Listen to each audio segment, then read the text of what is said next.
ఇవాళ ఇంకొక special item అండి. మీకు తీరిక లేనప్పుడు, టైం తక్కువగా ఉన్నప్పుడు ఎంతో ఇదిగా మీరు ఈ సేమియా బాత్ చేసుకోండి. అన్ని కూరగాయలు కూడా వస్తాయి కాబట్టి మంచి హెల్త్కి కూడా మంచిదండి. అండ్ ఇంట్లో పిల్లలు పెద్దలు అందరూ లైక్ చేయకపోతే నన్ను అడగండి.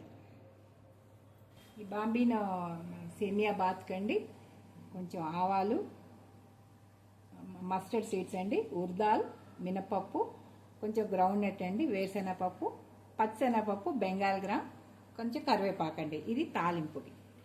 ఈ సేమియా బాత్కి అండి కొంచెం మనకి పొట్ట ఫుల్ అవ్వడానికి, కొంచెం హెల్దీగా ఉండడానికి మనం ఈ ఇంగ్రీడియంట్స్ కూడా వేసుకుంటే బాగుంటుందండి. ఈ క్యారెట్ పీసెస్, పొటాటో అండి, ఆలు పీసెస్, ఆనియన్, చిల్లీ, తరిగి పెట్టుకున్న అల్లం అండి, జింజర్ పీసెస్ అండి. ఇది చక్కగా కడిగి పెట్టుకున్న బఠానీలు అండి. ఇప్పుడు బఠానీ సీజనే కదండి, పచ్చి బఠానీలు దొరుకుతాయి. లేదా డ్రై బఠానీ మీరు రాత్రి నీళ్ళల్లో నానబెట్టుకుని పొద్దున్న నీళ్ళు తీసేసి ఫ్రిడ్జ్లో పెట్టుకుంటే మనకి ఎప్పుడు కావాలంటే అప్పుడు వాడుకోవచ్చండి. ఇది ఒక హెల్దీ రెసిపీ అండి, మనకు తొందరగా అయిపోతుంది. ఒక పెద్ద కప్పు తీసుకున్నానండి బాంబీనో సేమియా. ఇది ఒక ముగ్గురికి నలుగురికి సరిపోతుందండి. గ్యాస్ ఆన్ చేస్తున్నానండి.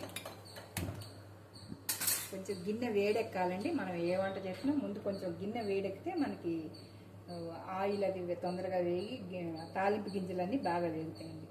ఒక 2-3 నిమిషాలు వేగనిస్తే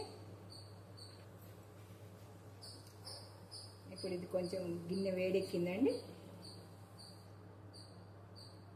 ఆయిల్ తీసుకోండి. దీనికి ఆయిల్ పెద్ద ఏం అవసరం లేదండి. ఇది ఒక చిన్న టేబుల్ స్పూన్ అంత ఉంటుందండి, టీ స్పూన్ కన్నా ఎక్కువ. దాంతో 2 స్పూన్లు తీసుకున్నాను. కావాలి ఇంకొంచెం టేస్టీగా ఉండాలంటే ఇంకొకటి వేసుకుందామండి. ఈ నూనె వేడెక్కనివ్వండి. నూనె వేడెక్కిందండి. ఇప్పుడు ఫస్ట్ గ్రౌండ్ నట్ వేసుకుందామండి. మీకు కావాలంటే జీడిపప్పు కూడా వేసుకోవచ్చండి, క్యాష్యూ కూడా. మా ఇంట్లో వాడికి గ్రౌండ్ నట్ ఇష్టం అండి. ఇది ఎక్కువసేపు వేగాలి కాబట్టి ఫస్ట్ గ్రౌండ్ నట్ వేసానండి. ఆ తర్వాత ఒక స్పూన్ పచ్చిశనగపప్పు అండి, బెంగాల్ గ్రామ్. ఆ తర్వాత ఆవాలండి.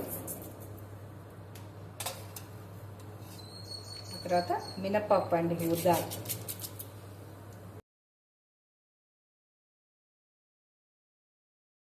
ఈ మస్టర్డ్ సీడ్స్ చిటపట్టమంటున్నాయండి, ఆవాలు చిటపట్టమంటున్నాయి. ఇప్పుడు కరివేపాకు వేసుకోండి. కడిగి పెట్టుకున్న కరివేపాకు అండి, ఇది చక్కగా కడిగి పెట్టుకోవాలండి. ఫస్ట్ జింజర్ పీస్ వేసుకుందామండి, అల్లం ముక్కలండి. అల్లం తురుముకోవచ్చు లేదా సన్నగా కోసి పెట్టుకోవచ్చు అండి. ఈ అల్లం వేగితే మంచి తాలింపు, మంచి వాసన వస్తుందండి. ఈ అల్లం ముందు పచ్చిమిరపకాయ చక్కగా ఇలా వేగుతుండాలి.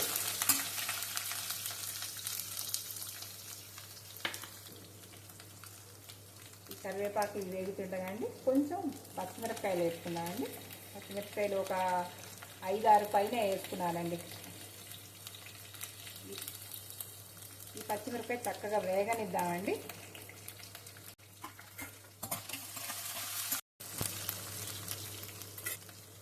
ఈ పచ్చిమిరపకాయ కొంచెం వేగిందండి. ఇప్పుడు కొంచెం ఆనియన్ అండి. ఆనియన్ ఇష్టం లేని వాళ్ళు స్కిప్ చేసుకోవచ్చు అండి. ఆనియన్ వేస్తే అదొక రకమైన టేస్ట్ అండి. ఆనియన్ లేకపోయినా బాగానే ఉంటుంది. ఈ ఆనియన్ ఒక్కసారి కలిపి పెద్దాం.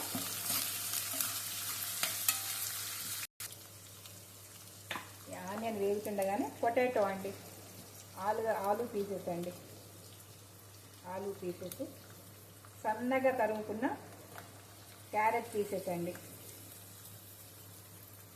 పిల్లలకి పెద్దవాళ్ళకి అందరికీ కూడా ఈ క్యారెట్ ఇది హెల్దీ అండి. ఇది ఒక్కసారి తిప్పుదాం. ఇది ఒక్కసారి తిప్పుతూ ఇప్పుడు బఠానీలు అండి, కడిగి పెట్టుకున్నాం కదా, ఈ బఠానీ కడిగి పెట్టుకున్నాం కదా, ఈ బఠానీలు వేసేద్దామండి.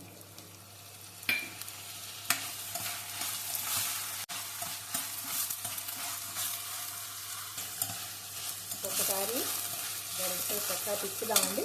తిప్పాక చివర్లో కొంచెం టమాటో పీసెస్ వేసుకుందాం. ఇప్పుడు ఇవన్నీ కలిపి కొంచెం మెత్తగా మగ్గనిద్దామండి. మూత పెట్టేద్దాం.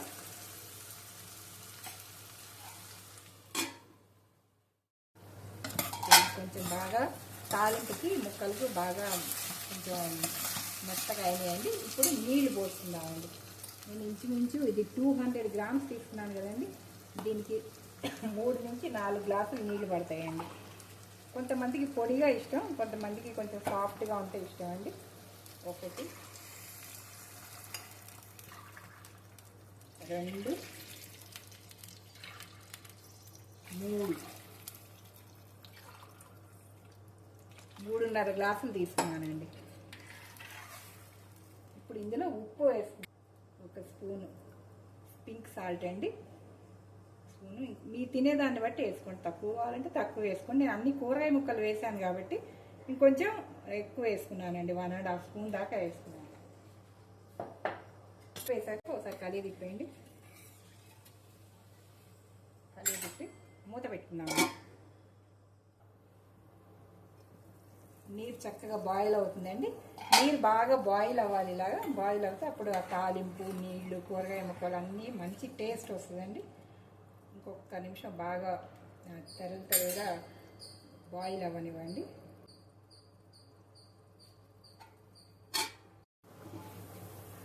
నీరు చక్కగా బాయిల్ అయిందండి. ఇదిగోండి బఠానీలు, పొటాటో అన్నీ చక్కగా ఉడికింది. ఇందులో ఉప్పు కూడా వేసుకున్నాం కదండి. ఇప్పుడు ఈ సేమియా వేసేసుకున్నామండి. సేమియా వేసుకున్నాక ఒకవేళ నీరు ఏమైనా సరిపోతే కొంచెం పోసుకోవచ్చండి. వేడి చేసి నీళ్ళైనా పోసుకోవచ్చు, లేదా మామూలు నీళ్ళైనా పోసుకోవచ్చండి. కొంతమందికి ఏమో మెత్తగా ఉండాలి, కొంతమందికి డ్రైగా ఉండాలండి. నీరు మీ దాన్ని బట్టి చూసుకుని వేసుకోండి. మూత పెట్టేద్దామండి. ఒక 5-10 నిమిషాలు టైం ఇచ్చేస్తే అది ఉడుకుతూ ఉంటుందండి. మీడియంలో పెట్టుకోండి. చూద్దామండి ఒకసారి. ఇంత కలర్ఫుల్గా ఉందో చూడండి. అయిపోయిందండి, కరెక్ట్గా సరిపోయింది. మీకు పొడిగా కావాలంటే కొంచెం సేపు గ్యాస్ మీద పెట్టుకోండి. కొంతమందికి ఇలా ఇష్టంగా, నా ఇంట్లో ఇలా సాఫ్టీగా ఉండడం ఇష్టపడతానండి. కలర్ఫుల్ సేమియా బాత్ అండి. Healthy and easy to digestion also. వేడివేడిగా సేమియా బాత్ సర్వ్ చేసుకుందామండి. చక్కటి కలర్ఫుల్గా హెల్తీగా చాలా బాగుంటుంది. మనకి టైం లేనప్పుడు గబగబా ఇది చేసేసుకుంటే ఏదైనా ఊరెళ్ళి వస్తాం, బయటికి వెళ్ళి వస్తాం, లేకపోతే ఒక్కోసారి ఇంట్లోనే ఏదో పనుల మీద ఉంటాం. అలాంటప్పుడు వేడివేడిగా ఈ సేమియా బాత్ చేసుకుంటే చాలా బాగుంటుందండి. అద్భుతమైన సేమియా బాత్ అండి. రుచికి రుచి, హెల్దీకి హెల్దీ అండి. మీ వాళ్ళందరూ ఇష్టపడకపోతే నన్ను అడగండి. అందరూ మీ ఇంట్లో తప్పకుండా చాలా ఇష్టపడి తింటారండి. మీకు కావాలంటే మీరు దీంట్లో కాస్త వేయించిన జీడిపప్పు కూడా చల్లుకుంటే ఇంకా అద్భుతం అండి. మీ అందరికీ చాలా థ్యాంక్స్ అండి. మీరందరూ నన్ను ఎంతో ఇదిగా సపోర్ట్ చేస్తున్నారు. ఎప్పుడూ మీ సపోర్ట్ నాకు ఇలాగే ఉండాలని మిమ్మల్ని మనస్ఫూర్తిగా కోరుకుంటూ థ్యాంక్స్ వన్స్ అగైన్ అండి. Thank you so much. Padmaja's foods and vlogs అండి. Please like, share and subscribe.